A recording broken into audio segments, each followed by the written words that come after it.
السلام عليكم ورحمة الله تعالى وبركاته. في الفيديو إن شاء الله سأقوم بتصحيح ديداكتيك الرياضيات. إذا كما أشرنا سابقا أن ديداكتيك الرياضيات هو ديداكتيك خاص، والديداكتيك الخاص هو ديداكتيك يهتم بتدريس مادة دراسية معينة كحالة الرياضيات. وقلنا بأن كل مادة ولها ديداكتيك خاص بها. إلا خدينا مثال ديال ديداكتيك الرياضيات مقارنة مع ديداكتيك النشاط العلمي، ديداكتيك الرياضيات يعتمد على النهج الرياضياتي، عكس النشاط العلمي يعتمد على النهج التقصي أو النهج التجريبي. هذا كمثال باش نفهموا أن كل مادة ولها ديداكتيك خاص بها. التمرين الأول: قدمت أستاذة بالتعليم الابتدائي لمتعلميها في مادة الرياضيات الوضعية المسألة التالية: لتخزين محصوله من زيت الزيتون صب فلاح 125.6 لتر من الزيت في برميل على شكل أسطوانة قائمة. والشكل ديال الأسطوانة قائمة. قطر قاعدتها 4 ديسيمتر وارتفاعها 1.2 متر. إذا القطر اعتبرنا هذا هو مركز القرص، القطر هو هذا فوالا، إذا كنرمزلو ب دي. إذا ارتفاع الأسطوانة، ارتفاع من مركز، هذا هو ارتفاع كنرمزلو باش.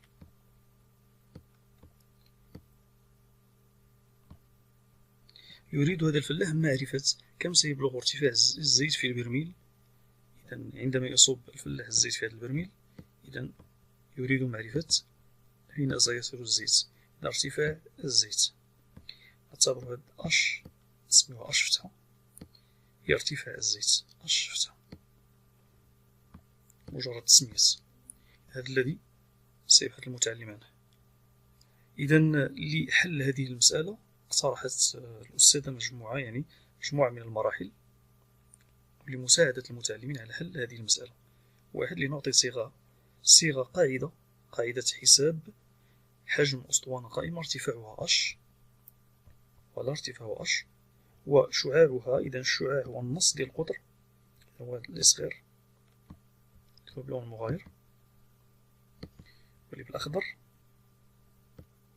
الجزء هذا فوالا هو الشعاع نصف القطر. ثانيا: لنحدد المعطيات ألف الضرورية الواردة في نص المسألة لحساب ارتفاع الزيت في البرميل. إذا المعطيات الضرورية والأساسية هي اللي كتساعدنا في إيجاد ارتفاع الزيت في البرميل. باء غير الضرورية، يعني ما عندها حتى شي دور في الحل، نقدروا نستغناو عليها سواء بقات ولا استغنينا عنها، ما تأثرش على الحل لحساب ارتفاع الزيت في البرميل. ثالثا: لنحسب ارتفاع الزيت في البرميل بالسنتيمتر. إذا هناك خصنا ننتبهوا للوحدات، السنتيمتر، الديسيمتر، المتر. إذا أثناء الحل يجب أن ننتبه إلى الوحدة المطلوبة. السؤال الأول: في أي مستوى من مستويات التعليم الابتدائي يمكن تقديم هذه المسألة؟ إذا أولا نحدد المفاهيم الأساسية في المسألة. هناك حساب الحجم، هناك الأسطوانة القائمة. إذا هذا الشيء هذا ضمن درس الأسطوانة القائمة والمنشور القائم. حساب الحجم اللي هو درس المستوى السادس ابتدائي، إذا المستوى هو السادس ابتدائي. السؤال الثاني: حدد 4 مكتسبات قبلية ضرورية لمتعلمي ومتعلمات هذا المستوى لكي يتمكنوا من حل هذه الوضعية المسألة. إذا الوضعية المسألة مطلوب من أن نحسبوا الحجم، خصنا نكونوا عارفين العلاقة ديال الحجم عنده علاقة بمساحة القاعدة، خصنا نكونوا عارفين عارفين مساحة القاعدة، عنده علاقة بالارتفاع، إذا خصنا نكونوا عارفين عملية الضرب، عملية القسمة. إذا هاد المكتسبات القبلية ضرورية باش يتمكن المتعلم من حل هذه المسألة. إذا أول مسألة، إذا كنلاحظوا أن الوحدات كما شرنا سابقا، هناك السنتيمتر وهناك المتر، خصنا نحولهم الوحدة المطلوبة هي السنتيمتر. إذا تمكن من وحدات قياس الأطوال وكذلك إجراء تحويلات عليها، كيفاش نحولو من المتر ولا من الديسيمتر. إذا القطر هو اللي غنستعملوه من الديسيمتر من السنتيمتر، خصنا نكونوا عارفين جدول التحويلات. فوالا المتر، ديسيمتر،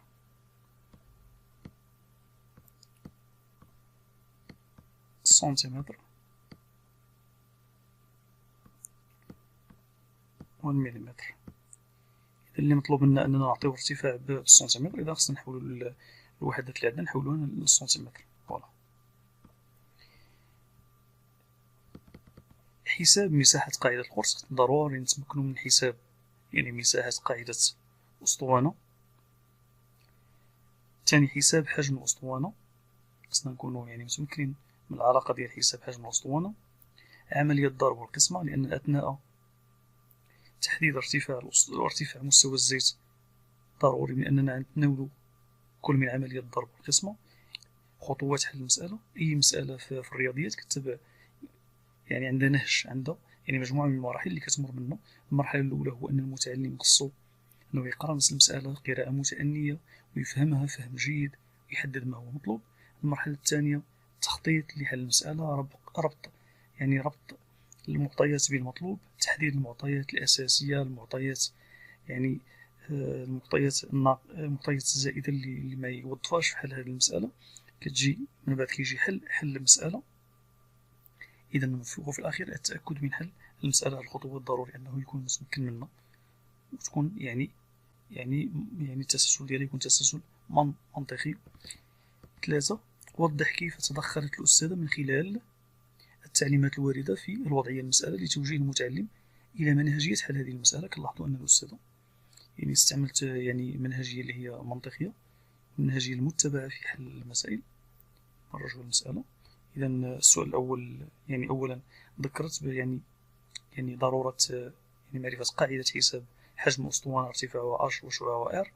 ثانيا تحديد يعني المعطيات الضرورية اللي يوظفها المتعلم في حل المسألة، يعني تحديد ارتفاع الزيت. بعد تحديد المعطيات غير الضرورية باش يعني يخليها جانبا، يعني ما تشوشوش أثناء حل المسألة. وفي الأخير ملي نوصلوا للحل إذا لنحسب ارتفاع الزيت في البرميل.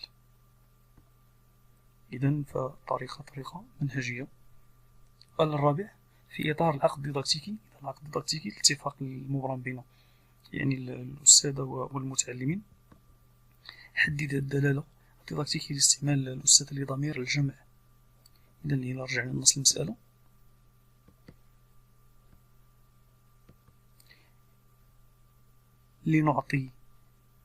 لنحدد يعني نحن فوالا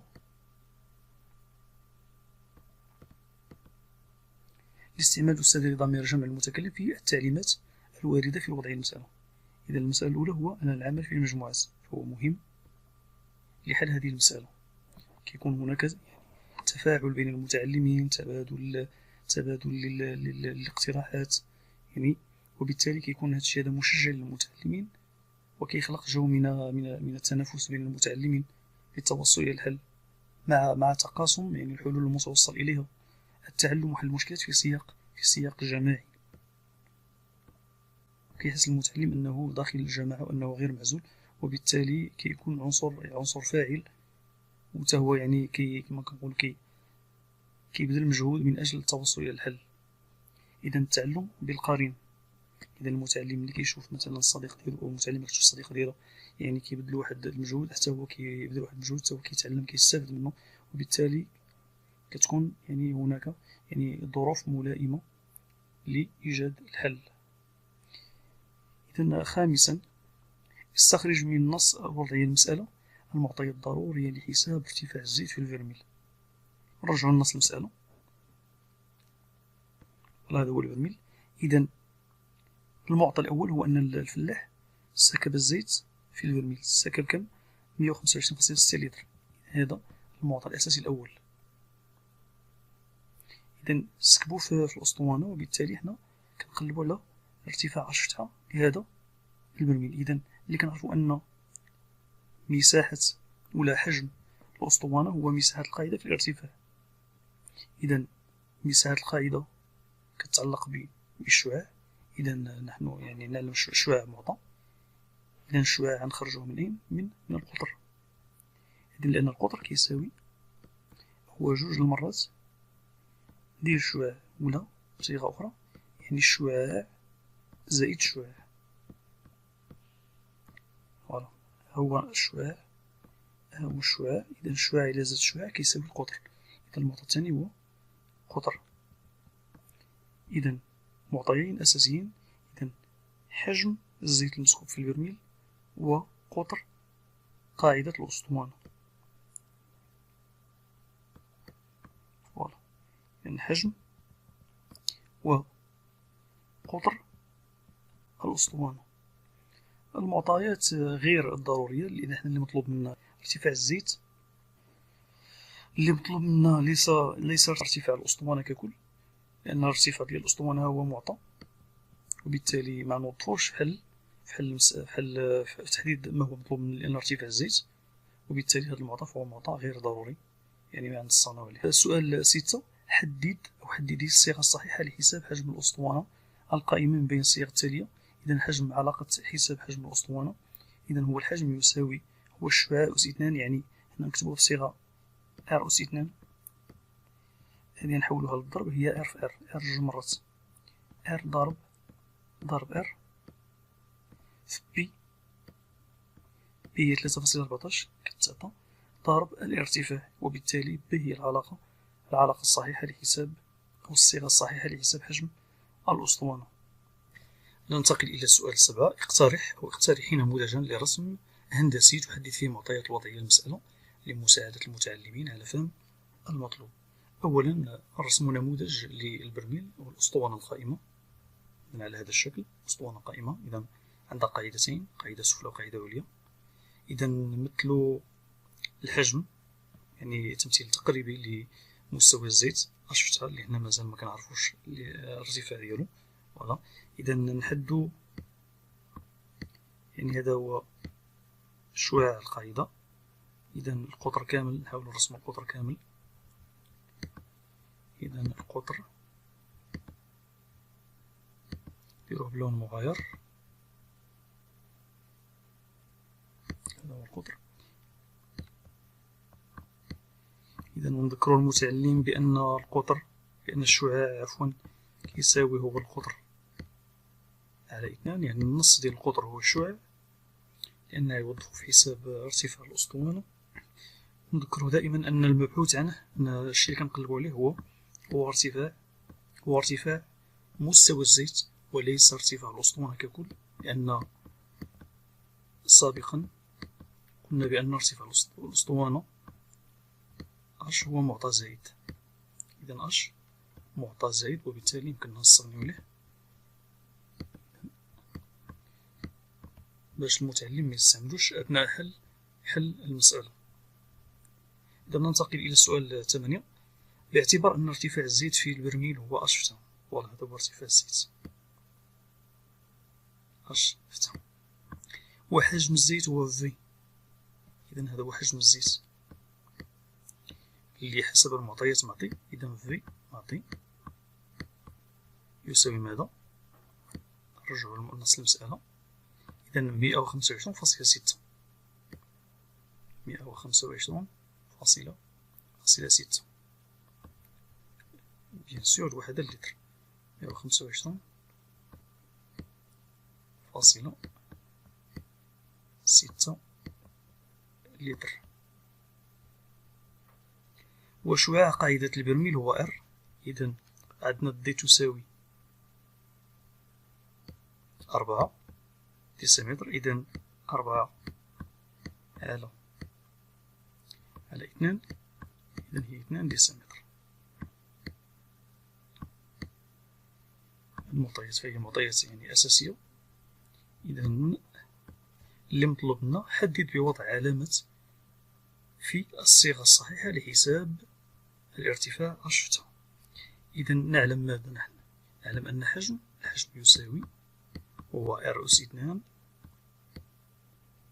ضرب B في ارتفاع مستوى الزيت H فتحة. إذا علاقة في الحجم يساوي R أس 2 ضرب B ضرب H فتحة. إذا هذا الشيء كامل كنرجعوه إلى هذا الطرف، كنقسمو عليه، وبالتالي H كتساوي هي V، إذا هو الاختيار B. فوالا. واصل تصحيح ديداكتيك الرياضيات للتعليم الابتدائي دورة نوفمبر 2019. إذا مع التمرين الثاني: يعتبر مفهوم العدد العشري من بين المفاهيم الأساسية المدرجة في برنامج الرياضيات للمرحلة الابتدائية، حيث تعتبر الأعداد العشرية أعدادا جديدة ينبغي تحسيس المتعلم المتعلمة بضرورتها نظرا لعدم كفاية الأعداد الصحيحة الطبيعية للتدبير ديداكتيكي لجملة من الوضعيات غير المألوفة، كما أن لهذا المفهوم عدة تطبيقات في حل عديد من المسائل الرياضياتية أو وضعيات حقيقية في الحياة العملية. السؤال الأول: اقترح وضعية تجعل فيها المتعلم المستوى الرابع ابتدائي يقتنع بعدم كفاية الأعداد الصحيحة الطبيعية في حل بعض الوضعيات الحياتية ويدرك حاجته للأعداد العشرية. وزع أبو علي مبلغ 27 درهما على 5 أطفال، وأعطى لطفلين 6 دراهم لكل منهما، ولثلاث أطفال 5 دراهم لكل منهم. كيف يمكن توزيع هذا المبلغ بالتساوي بين جميع الأطفال؟ إذن 27 على 5 أطفال، إذن كل طفل هيحصل على 5 دراهم وتبقى درهمين. إذن هنا الأعداد الصحيحة الطبيعية اللي سبق ودرسها التلميذ والعمليات عليها يعني غير كافية لحل هذه الوضعية المشكلة.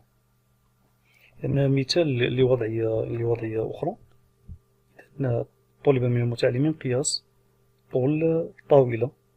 إذا كانت نتائج المتعلمين كالتالي، يعني باستعمال المسطرة يحسبوا الطول ديال الطاولة. إذا كانت النتائج أن طول الطاولة محصور بين 70 سنتيمتر و 71 سنتيمتر، وبالتالي هنا كنبين المتعلم أن الأعداد الصحيحة الطبيعية غير كافية، وبالتالي أن هناك حاجة ملحة إلى أعداد أخرى لكي نحصل على حساب بدقة. هذه الأعداد تكون هي الأعداد العشرية، والأمثلة على الوضعيات المشكلة هي متعددة. إذا الوضعية المناسبة الوضعية اللي كتبين أن الأعداد الصحيحة الطبيعية يعني غير كافية، يعني هناك حاجة إلى أعداد أخرى لحل المشكل الذي يواجه المتعلمين. السؤال الثاني: اذكر هدفين لمفهوم العدد العشري يستهدفهما برنامج الرياضيات بالسنة الخامسة الابتدائية. إذا الأهداف فهي متعددة. إذا بين الأهداف كتابة وقراءة الأعداد العشرية، تحديد الجزء الصحيح والجزء العشري، مقارنة وترتيب الأعداد العشرية إلى آخره. السؤال الثالث: حدد امتدادين لمقارنة عددين عشريين بالنسبة للسنة الخامسة. ترتيب الأعداد العشرية، إذا نقدروا نستعملوا الأعداد العشرية في ترتيب قياسات أطوال أو كتل أو مساحات أو حجم. السؤال الرابع: اعطي نشاطا بنائيا بالسنة الرابعة الابتدائية يستهدف تمكين المتعلمين والمتعلمات من التعرف على كيفية مقارنة عددين عشريين.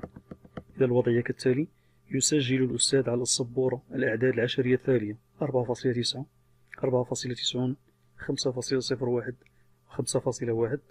ويطلب من المتعلمين: هل العدد العشري 4.9 يساوي العدد العشري 4.9؟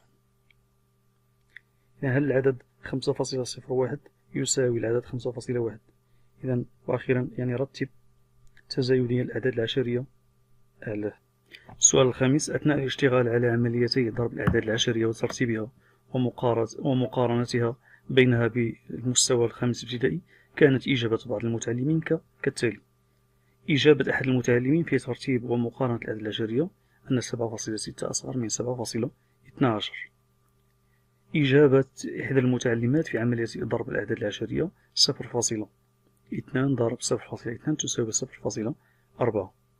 إذا الألف: حلل الخطأين المرتكبين موضحا مصدر أو مصادر الخطأين المرتكبين.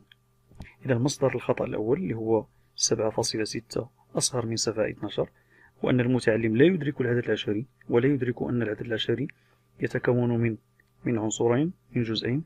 هناك 7 يسمى الجزء الصحيح فاصلة، إذا العدد الذي وراء الفاصلة هو يسمى العدد العشري. المتعلمة بالنسبة للضرب غير متمكنة من تقنية ضرب الأعداد العشرية. تقنية ضرب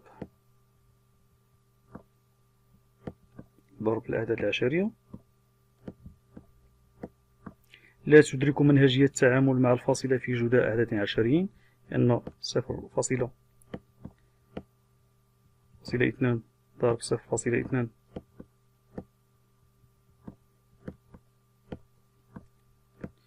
إذا 2 في 2 4. إذا 2 في 0. إذا نضع يعني 0 في 2 0، وصفر في صفر صفر. إذا عملية الجمع هذه الخطوات ضرورية. إذا 4 صفر. إذا صفر كم من عدد وراء الفاصلة؟ إذا 1 2. إذا 0.04.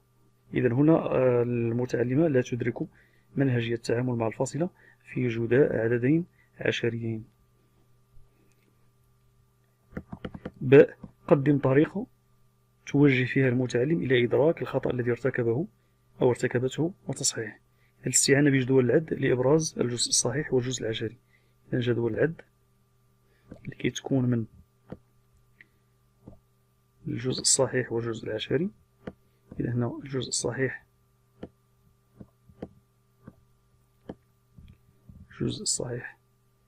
هنا الجزء العشري. الجزء العشري في حد ذاته يتكون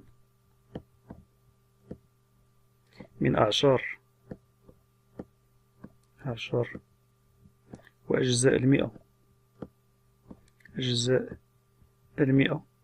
إذا وبالتالي فالمقارنة التي قام بها المتعلم، إذا نلاحظ في المثال السابق هو أن المتعلم قارن الجزء الصحيح مع الجزء الصحيح، إذا 7 ولم يعتبر يعني العددين عشرين، اعتبر الجزء العشري فهو عدد صحيح.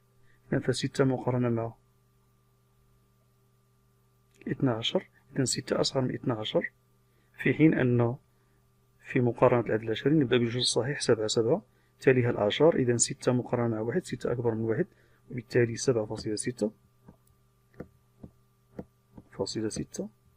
أكبر من 7.12.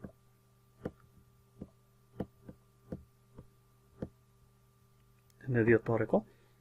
ولو وضعناها في جدول العد العشري، إذا 7 إذا فاصلة 6 مع 7.12. فوالا. إذا في الأصل 7 مع 7، 6 مع 1، إذا 6 أكبر من 1 مباشرة. العدد 7.6 أكبر من 7.12. يعني في حالة تساوي الجزء الصحيح ننتقل إلى الأعشار، وفي حالة تساوي الأعشار ننتقل إلى أجزاء المئة، وهكذا. وبالتوفيق للجميع.